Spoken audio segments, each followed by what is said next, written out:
ഈ ഒരു കളറാണ് ഇതിൻ്റെ ഏറ്റവും വലിയ ഹൈലൈറ്റ് എന്ന് പറയുന്നത്. ഒരു ഇടുങ്ങിയ ഒരു വഴി കൂടെ പോകുന്ന പോലെ ഒരു സംഭവമാണ്.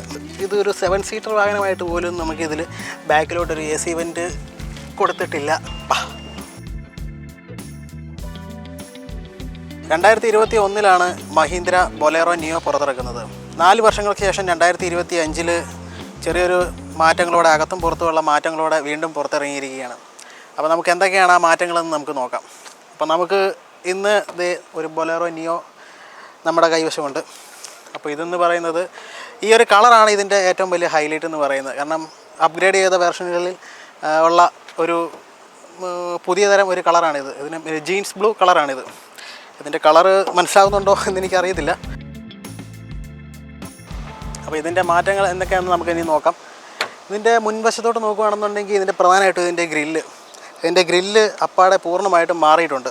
അതുകൊണ്ട് ഒരു ബ്ലാക്ക് ഫിനിഷിലും പിയാനോ ബ്ലാക്ക് ഫിനിഷിലും ഒരു സ്റ്റീലിലും ഉള്ള ഒരു മിക്സ്ഡ് ആയിട്ടാണ് ഇതിപ്പോൾ ഇതിൻ്റെ ഗ്രില്ലുള്ളത്. പിന്നെ നടുവിലായിട്ട് മഹീന്ദ്രയുടെ ഒരു ടിൻ പീക്ക് ലോഗോ, പുതിയ ലോഗോയാണ്. പിന്നെ നേരെ താഴേക്ക് വരുമ്പോഴും ഇവിടെ എയർ ഡാമിന് ഇതുപോലെ തന്നെ ഒരു ബ്ലാക്കും ഒരു സ്റ്റീലും ഫിനിഷിംഗ് ആയിട്ടുള്ള ഒരു കവറിങ് തന്നെയാണ് കൊടുത്തിരിക്കുന്നത്. പിന്നെ ഹെഡ്ലൈറ്റിലോട്ട് വരാൻ നേരത്ത് ഇവിടെ ഒരു DRL കൊടുത്തിട്ടുണ്ട്. ഹാലജൻ ഹെഡ്ലൈറ്റാണ് വരുന്നത്. പിന്നെ താഴേക്ക് ഇവിടെ ഒരു ഫോഗ് ലാമ്പ് കൊടുത്തിട്ടുണ്ട്. പിന്നെ ഇവിടെ ഒരു ചെറിയൊരു സ്കേർട്ട് പോലെ കൊടുത്തിട്ടുണ്ട്.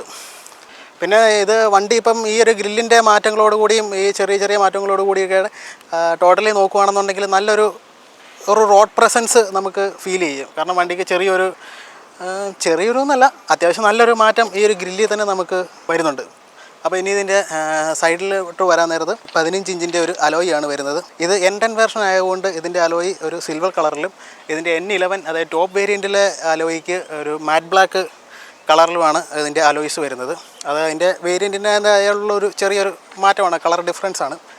പിന്നെ വരാൻ നേരത്തെ ഫ്രണ്ട് വീലാർച്ചിൽ നിന്ന് തുടങ്ങി റിയറിലെ ബാക്കിലെ വീലാർച്ച് വരെ നീളുന്ന ഒരു വലിയൊരു ക്ലാഡിങ് ഇതിവിടെ കൊടുത്തിട്ടുണ്ട്. Side mirror, body colour side mirror, അതിന് താഴെയായിട്ട് ഒരു ബ്ലാക്ക് ഫിനിഷിങ് കൊടുത്തിട്ടുണ്ട്. ഇൻഡിക്കേറ്റേഴ്സ്. പിന്നെ ഇവിടെ അത്യാവശ്യം നല്ല ഭംഗിയുള്ള നല്ല സ്ട്രോങ് ആയിട്ടുള്ള ഒരു ഫുഡ് സ്റ്റെപ്പ് തന്നെയാണ് ഇവിടെ കൊടുത്തിരിക്കുന്നത്. ഇപ്പോൾ ഫാക്ടറിയിൽ നിന്ന് ഫ്രഷ് ആയിട്ട് ഇറങ്ങിയുള്ളതുകൊണ്ട് ഇതിൻ്റെ കവറിങ് ഒന്നും അഴിച്ചിട്ടൊന്നുമില്ല. അതുകൊണ്ടാണ് അതിൻ്റെ ഒരു ഭംഗി നമുക്ക് കാണാത്തത്. എനിക്കത് ഓൾറെഡി ഇതിൻ്റെ കാണാൻ കേട്ടോ. പിന്നെ ഡോറിൻ്റെ ഹാൻഡിൽസ് എന്ന് പറയുന്നത് ബ്ലാക്ക് തന്നെയാണ് വരുന്നത്. ഇവിടെ നീണ്ട ഒരു ഒരു ബ്ലാക്ക് പാനൽ ഇങ്ങനെ ഇരിക്കുന്നതുകൊണ്ട് നമുക്ക് ഇതിൻ്റെ ഹാൻഡിലും ബ്ലാക്ക് ആയതുകൊണ്ട് നമുക്ക് വലിയ കുഴപ്പമില്ലാണ്ട് അതങ്ങോട്ട് മാച്ചായിട്ട് അങ്ങോട്ട് പോകുന്നുണ്ട് അങ്ങോട്ട്. മറ്റുള്ള വണ്ടികളെ അപേക്ഷിച്ച് ഇതിൻ്റെ പില്ലേഴ്സ് കണ്ടോ, പില്ലേഴ്സ് സാധാരണ വണ്ടികളെ അപേക്ഷിച്ചതിനേക്കാളും കുറച്ചുകൂടെ ഒന്നുകൂടെ ചെരിഞ്ഞാണ്, നല്ലൊരു രീതിക്കൊരു കർവായിട്ടാണ് ഡിസൈൻ ചെയ്തിരിക്കുന്നത്. ഓൾറെഡി ഇത് നിയോയിൽ നേരത്തെ തന്നെ ഇങ്ങനൊരു ഡിസൈൻ ആയിരുന്നു. പിന്നെ ഇതിൻ്റെ തന്നെ ഇവിടെ ഒരു ചെറിയൊരു ബ്ലാക്കിൻ്റെ ഫിനിഷ് കൊടുത്തിട്ടുണ്ട്. N11 വേരിയൻറ്റിൽ ഡ്യുവൽ ടോൺ ആണ് വരുന്നത്. അത് ടോപ്പിലെ ബ്ലാക്ക് കളറാണ് വരുന്നത്. ഫ്രണ്ടിലെ ഫേസ് ലിഫ്റ്റ് മാത്രമല്ല ഇതിൻ്റെ ചേഞ്ചസ് ആയിട്ട് വന്നിരിക്കുന്നത്. ഇതിൻ്റെ സസ്പെൻഷനും നല്ല രീതിയിൽ മാറ്റം കൊണ്ടുവന്നിട്ടുണ്ട്. ഫ്രണ്ടിലെ സസ്പെൻഷൻ വരുന്നത് ഡബിൾ വിഷ് ബോൺ വിത്ത് കോയിൽ സ്പ്രിങ് MTV CL വിത്ത് FDD. അതായത് അതെന്താണെന്ന് ഞാൻ പറയാം. FDD എന്ന് പറഞ്ഞു കഴിഞ്ഞാൽ ഫ്രീക്വൻസി ഡിപ്പെൻഡൻറ്റ് ഡാമ്പിങ്. അതായത് റോഡിലെ ചെറിയ ഗട്ടറും അല്ലെങ്കിൽ നല്ല രീതിയിൽ ഗട്ടറൊക്കെ ചാടുന്ന സമയത്ത് ടയറിനൊക്കെ ഉണ്ടാകുന്ന അല്ലെങ്കിൽ ഷോക്കിനുണ്ടാകുന്ന ചെറിയൊരു ഫോഴ്സ് ഉണ്ട്. ആ ഫോഴ്സ് സ്വയം കൺട്രോൾ ചെയ്യുന്ന ഒരു ടെക്നോളജിയാണ് FDD.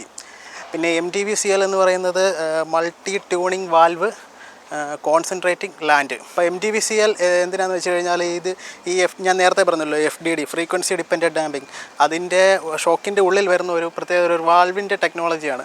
അപ്പോൾ നേരത്തേനെ അപേക്ഷിച്ചതിനേക്കാളും നല്ല രീതിയിലുള്ള ഒരു സസ്പെൻഷൻ, നല്ലൊരു യാത്രാസുഖം എന്തായാലും ഈ വണ്ടി തരും എന്നതിൽ നല്ലൊരു ഉറപ്പ് തന്നെയുണ്ട്. ഇനിയിപ്പോൾ ഇതിൻ്റെ പിൻഭാഗത്തേക്ക് വരുവാണെന്നുണ്ടെങ്കിലും പിൻഭാഗം വളരെ നല്ല രീതിയിലൊരു ഡിസൈൻ ചെയ്തിട്ടുണ്ടെന്ന് തന്നെ പറയാം. മുകളിലോട്ട് നോക്കുകയാണെന്നുണ്ടെങ്കിൽ ചെറിയ രീതിയിലുള്ളൊരു സ്പോയിലർ കൊടുത്തിട്ടുണ്ട്. പിന്നെ ഇവിടെ ഒരു സ്റ്റോപ്പ് ലാമ്പ് കൊടുത്തിട്ടുണ്ട്, റിയർ വൈപ്പേഴ്സ്, പിന്നെ വലിയൊരു റിയർ ലൈറ്റ് തന്നെ കൊടുത്തിട്ടുണ്ട്, ടെയിൽ ലാമ്പ് തന്നെ കൊടുത്തിട്ടുണ്ട്. പിന്നെ പ്രധാനമായിട്ട് പറയുകയാണെന്നുണ്ടെങ്കിൽ ഈ ഒരു സ്റ്റെപ്പിനി കവറിൻ്റെ ഒരു ഡിസൈൻ ഇത് വളരെ മനോഹരമായിട്ടുണ്ട്. കളർ എന്ന് പറയുന്നത് തന്നെ ഒരു ഡ്യുവൽ ടോണിലാണ് കൊടുത്തിരിക്കുന്നത്. അതൊക്കെ ഒരു ബ്ലാക്കിലും ബാക്കി ബോഡി കളറിൽ തന്നെയാണ് കൊടുത്തിരിക്കുന്നത്. ഇവിടെ ഒരു ടിൻ പീക്ക് ലോഗോ മഹീന്ദ്രയുടെ, പിന്നെ മഹീന്ദ്രയുടെ തന്നെ ബൊലേറോ നിയോ എന്നുള്ളൊരു ബാഡ്ജിങ്, പിന്നെ ഇവിടെ റിഫ്ലക്റ്റേഴ്സ്, പിന്നെ ബാക്കിൽ സെൻസേഴ്സും ക്യാമറയൊക്കെ വരുന്നുണ്ട്. പിന്നെ അതേ ഒരു ഫുഡ് സ്റ്റെപ്പും വരുന്നുണ്ട്. നല്ല സ്ട്രോങ് ആയിട്ടുള്ളൊരു ഫുഡ് സ്റ്റെപ്പ് തന്നെയാണ് വരുന്നത്. ഇനിയിപ്പോൾ ഇതിൻ്റെ ഉള്ളിൽ എന്തൊക്കെയാണ് മാറ്റങ്ങളെന്നുള്ളത് നമുക്ക് നോക്കാം.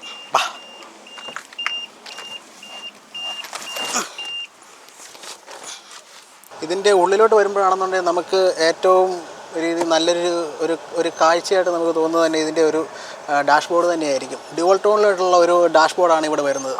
ഇതൊരു മൊക്ക ബ്രൗൺ കളറും ഒരു ഗ്രേ കളറിലൂടെയുള്ള ഒരു ഡാഷ്ബോർഡാണ് വരുന്നത്. പിന്നെ ഇവിടെ വരുമ്പം ഒരു 9 ഇഞ്ചിൻ്റെ ഒരു ടച്ച് സ്ക്രീൻ ഇൻഫർടൈൻമെൻറ്റ് സിസ്റ്റം തന്നെ ഇവിടെ കൊടുത്തിട്ടുണ്ട്. പിന്നെ തൊട്ട് മുകളിലായിട്ട് തന്നെ 2 AC വെൻറ്റുകൾ, പിന്നെ താഴെ AC യുടെ സ്വിച്ചുകൾ, ക്ലൈമറ്റ് കൺട്രോൾ, AC യുടെ റോട്ടറി സ്വിച്ചുകളാണ് കൊടുത്തിരിക്കുന്നത്. താഴെ AC ഇക്കോ മോഡ് എന്ന് പറഞ്ഞൊരു ഓപ്ഷനും ഉണ്ട്. പിന്നെ വരുമ്പോൾ അത്യാവശ്യം വലിയൊരു ഗിയർ ലിവർ തന്നെയാണ് കൊടുത്തിരിക്കുന്നത്. നല്ല ഭംഗിയായിട്ട് തന്നെ ആ ഗിയർ ലിവർ പ്ലേസ് ചെയ്തിട്ടുണ്ട്. ഒരു ആംറസ്റ്റ് കൊടുത്തിട്ടുണ്ട്. പിന്നെ വരുന്നത് ഇവിടെ പവർ വിൻഡോയുടെ സ്വിച്ചുകളാണ്. സ്റ്റിയറിങ്ങിലോട്ട് വരുവാണെന്നുണ്ടെങ്കിൽ മഹീന്ദ്രയുടെ തന്നെ തനതായിട്ടുള്ള ബൊലേറോയിലൊക്കെ വരുന്ന പോലത്തെ ഒരു സ്റ്റിയറിംഗ് തന്നെയാണ് ഇതിന് വന്നിരിക്കുന്നത്.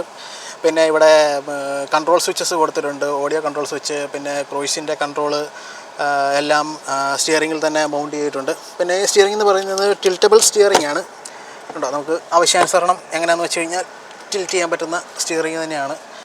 പിന്നെ ഇത് റൈറ്റ് സൈഡിൽ ഇവിടെയും കുറേ കൺട്രോൾ സ്വിച്ചസ് കൊടുത്തിട്ടുണ്ട്. ഇത് നമ്മുടെ സൈഡ് മിററിന് അഡ്ജസ്റ്റ്മെൻറ്റിനുള്ള ഒരു സ്വിച്ചാണിത്. ഇത് പക്ഷേ ഫോൾഡ് ചെയ്യാൻ പറ്റത്തില്ല, മിറർ അഡ്ജസ്റ്റ്മെൻറ്റ് മാത്രമേ ഉള്ളൂ. പിന്നെ ഇവിടെ ഒരു ഇക്കോ മോഡുണ്ട്. നമുക്ക് ഇക്കോ മോഡിൽ ഓടിക്കണമെന്നുണ്ടെങ്കിൽ ഇക്കോ മോഡ് ഡ്രൈവ് ചെയ്യാം. പിന്നെ ഇവിടെ ഒരു ESS സ്വിച്ച് കൊടുത്തിട്ടുണ്ട്. അപ്പോൾ ഇത്രയൊക്കെയാണ് ഇതിന് വരുന്നത്. പിന്നെ ഇതും വരുന്ന ഒരു ഫ്ലിപ്പ് കീ തന്നെയാണ്. നല്ല വലിപ്പമുള്ളൊരു ഫ്ലിപ്പ് കീ തന്നെയാണിത്. കണ്ടോ, മഹീന്ദ്രയുടെ ലോഗോയൊക്കെ വെച്ച് വരുന്ന ഒരു നല്ലൊരു ഫ്ലിപ്പ് കീ. പിന്നെ ഇതിൻ്റെ ക്ലസ്റ്റർ എന്ന് പറയുന്നത് ഒരു ഡ്യുവലായിട്ടുള്ള ഒരു ഇൻസ്ട്രുമെൻറ്റ് ക്ലസ്റ്ററാണ് വരുന്നത്. നമുക്കിത് ഓൺ ചെയ്യുമ്പോൾ തന്നെ നമുക്ക് കാണാം. കണ്ടോ, വളരെ മനോഹരമായിട്ട് തന്നെയുണ്ട്. എന്തൊക്കെയാണ് കൊടുത്തിരിക്കുന്നത് വെച്ച് കഴിഞ്ഞാൽ ഫ്യൂവലിൻ്റെ, പിന്നെ ടയർ പ്രഷർ നമുക്ക് കാണാം, പിന്നെ എന്തെങ്കിലും വാണിങ് അങ്ങനെയുള്ളത്, പിന്നെ ട്രിപ്പ്, പിന്നെ മൈലേജ് കാര്യങ്ങളൊക്കെ, ആവറേജ് എത്ര മൈലേജൊക്കെ ഉണ്ടെന്നൊക്കെ ഓരോ ട്രിപ്പിലുള്ളതൊക്കെ ഇതിൽ നമുക്ക് ഡിസ്പ്ലേയിൽ നമുക്ക് കാണാൻ പറ്റും. കൊള്ളാം, കുഴപ്പമില്ല. സേഫ്റ്റി ഫീച്ചേഴ്സിനെ പറ്റി പറയുകയാണെന്നുണ്ടെങ്കിൽ ഫ്രണ്ടിൽ 2 ഡ്യുവൽ എയർ ബാഗ് വരുന്നുണ്ട്. പിന്നെ ABS, EBD, corner braking control ഒക്കെ വരുന്നുണ്ട്. പിന്നെ ഇതിൻ്റെ N10 വേരിയൻറ്റിൽ MGT, അതായത് മൾട്ടി ടെറൈൻ ടെക്നോളജി എന്ന് പറഞ്ഞൊരു ടെക്നോളജി കൊടുത്തിട്ടുണ്ട്. അപ്പോൾ ഇത് നമ്മുടെ ഇരിക്കുന്നത് N10 വേരിയൻ്റ് ആണ്. അപ്പോൾ ഇതിൽ മൾട്ടി ടെറൈൻ ടെക്നോളജി ഉണ്ട്. MGT എന്ന് പറഞ്ഞു കഴിഞ്ഞാൽ അതായത് ഈ ഡിഫറൻഷ്യൽ ലോക്കിംഗ് പോലത്തെ തന്നെയാണ്. 4 വീൽ ഡ്രൈവ് അല്ല, 2 വീൽ ഡ്രൈവിൽ തന്നെയുള്ള ഡിഫറൻഷ്യൽ ലോക്കിംഗ് ആണ് MGT എന്ന് പറയുന്നത്. അപ്പോൾ അത് N10 വേരിയൻറ്റിൽ ഉണ്ട്. ഇനിയിപ്പോൾ ഇതിൻ്റെ സെക്കൻഡ് റോയിലെ കാര്യങ്ങൾ എങ്ങനെയുണ്ടെന്ന് നമുക്ക് നോക്കാം. അത്യാവശ്യം നല്ല സ്ട്രോങ് ആയിട്ട് തന്നെയുള്ള ഒരു ഫുഡ് സ്റ്റെപ്പ് തന്നെയാണ് കൊടുത്തിരിക്കുന്നത്. നമ്മൾ നേരത്തെ ആദ്യമേ പറഞ്ഞതുമാണ്. പിന്നെ ഈ സീറ്റിൻ്റെ ഒരു കംഫർട്ട്, നല്ലൊരു തൈ സപ്പോർട്ട് നമുക്ക് കിട്ടുന്നുണ്ട്. നല്ലൊരു കംഫർട്ട് നമുക്ക് ഈ സീറ്റ് ഇരിക്കുമ്പോൾ തന്നെ നമുക്ക് കിട്ടുന്നുണ്ട്. പിന്നെ ഇത് N10 വേർഷൻ ആയതുകൊണ്ട് സീറ്റ് വരുന്നത് ഫാബ്രിക് സീറ്റുകളാണ്. ഇതിൻ്റെ N11 വേരിയൻറ്റിലാണ് ലെതർ സീറ്റുകളുള്ളത്. ഡോറിലോട്ട് വരുവാണെന്നുണ്ടെങ്കിൽ ഇവിടെ പവർ വിൻഡോയുടെ സ്വിച്ചുകളുണ്ട്. പിന്നെ ഡോർ ഹാൻഡിൽസ് ഇവിടെ ഒരു 2 കളറിലായിട്ടാണ്, ഒരു ഗ്രേ കളറിലും കൂടെ കൂടിയിട്ടാണ് ഒരു ഡോറിൻ്റെ ഒരു ഡിസൈൻ. പിന്നെ ഇവിടെ കപ്പ് ഹോൾഡേഴ്സ് വരുന്നുണ്ട്. ഇവിടെ ഒരു ആംറസ്റ്റ് വരുന്നുണ്ട്. ഈ ഞാൻ പറഞ്ഞില്ലേ, ഇത് മൊത്തം കവറിലായിട്ടിരിക്കുന്നുണ്ട്, നമുക്കിത് പൊട്ടിക്കാൻ പറ്റത്തില്ല. ഇവിടെ ഒരു ആംറസ്റ്റ് കൊടുത്തിട്ടുണ്ട്. വളരെ നല്ലൊരു ആംറസ്റ്റാണ്. ഈ ആംറസ്റ്റിൽ കപ്പ് ഹോൾഡേഴ്സും കാര്യങ്ങളുമൊക്കെ വരുന്നുണ്ട്. പറയേണ്ട ഒരു കാര്യം എന്താണെന്ന് വെച്ച് കഴിഞ്ഞാൽ 2 നിരയുള്ള കാറുകളിൽ പോലും ഇപ്പം സെൻറ്ററിൽ ബാക്കിലെ റോയിലേക്ക് AC വെൻറ്റ് കൊടുത്തിട്ടുണ്ട്. ഇതൊരു 7 സീറ്റർ വാഹനമായിട്ട് പോലും നമുക്കിതിൽ ബാക്കിലോട്ടൊരു AC വെൻറ്റ് കൊടുത്തിട്ടില്ല. ഇവിടെ താഴെയില്ല, മുകളിലുമില്ല. അതൊക്കെ കാലങ്ങൾ പുരോഗമിച്ച് വരാൻ നേരത്ത് അതൊക്കെ കൊടുക്കേണ്ടത് അനിവാര്യം തന്നെയായിരുന്നു. കാരണം ഇതൊരു 7 പേർ ഇരിക്കാവുന്ന വലിയൊരു, അത്യാവശ്യം കുഴപ്പമില്ലാത്ത വലിയൊരു വാഹനമല്ലേ. അപ്പോൾ അതിൽ സെൻട്രൽ റോയിലുള്ള AC വെൻറ്റ് എന്തുകൊണ്ട് കൊടുത്തില്ല എന്ന് ചോദിച്ചാൽ ആര് മറുപടി പറയും? ഇനി ഇതിൻ്റെ തേർഡ് റോയിലെ കാര്യങ്ങൾ എന്തൊക്കെയാണെന്ന് നമുക്ക് നോക്കാം. തേർഡ് റോ അറിയാലോ, അല്പം ഇടുങ്ങിയതായിരിക്കും. പിന്നെ ഫേസ് ടു ഫേസ് ഇരിക്കുന്ന 2 സീറ്റുകളാണ് ഉള്ളത്. ഞാൻ ഇവിടെ നിന്ന് കയറി ഇരുന്ന് നോക്കട്ടെ.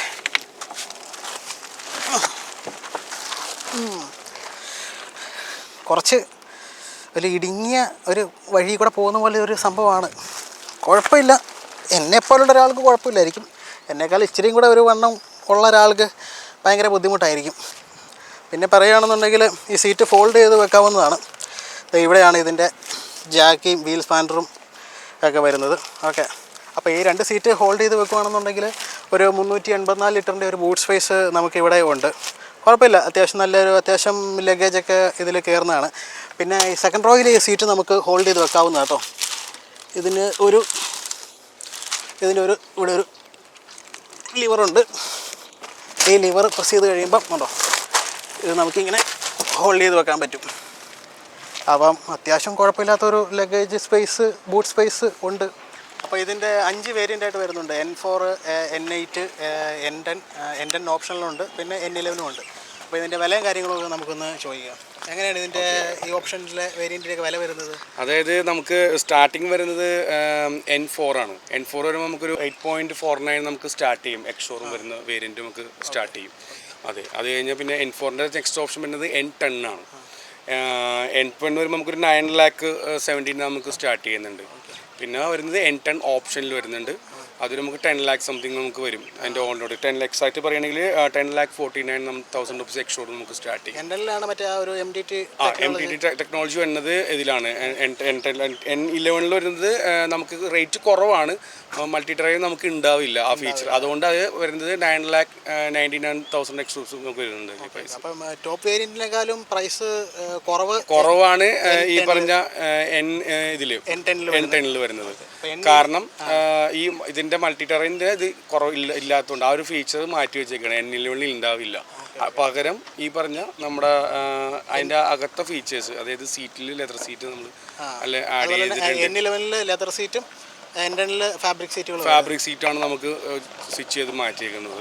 മെയിനായിട്ട് ആ ഒരു ഫംഗ്ഷൻ നമുക്ക് വെച്ചോണ്ടാണ് അതിൻ്റെ എമൗണ്ട് ഇത്ര വേരിയേഷൻ വരുന്നത്.